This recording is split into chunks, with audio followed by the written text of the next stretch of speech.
देखिए, गठबंधन की सरकार में सत्ता में साझेदार कौन कौन करता है, कौन कौन होते हैं, ये प्रश्न हमारा। तो सबसे पहले तो समझ लो कि गठबंधन की सरकार होती क्या है। देखो, कई बार ऐसा होता है कि दो तीन चार पार्टियां जो है चुनावी मैदान में हैं, चुनाव लड़ रहे हैं और किसी भी पार्टी को बहुमत नहीं मिलता है।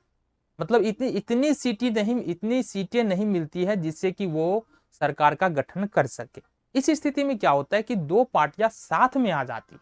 अब दो पार्टी साथ में आ गए, जाहिर सी बात है उसकी सीटों की संख्या दोनों पार्टी का ऐड होगा, जुड़ेगा। तो साथ आने के बाद क्या होता है, वो सरकार का गठन कर लेते हैं।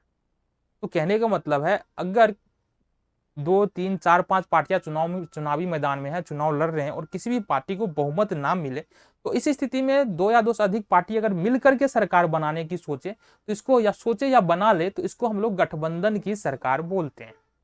अब गठबंधन की सरकार में सत्ता की साझेदारी कैसे होती है? तो गठबंधन की सरकार में क्या होता है ना कि अब दो पार्टी मिल रही है। हमने पहले ही बताया कि जो दो अलग अलग पार्टी है उसकी विचारधाराएं क्या होगी, अलग अलग होगी। वो दो अलग अलग समुदाय के लिए काम करने वाले होंगे, उनकी सोच अलग अलग होगी। अब यहां पर ये दोनों पक्षों का क्या होता है, सत्ता में साझेदारी होता है।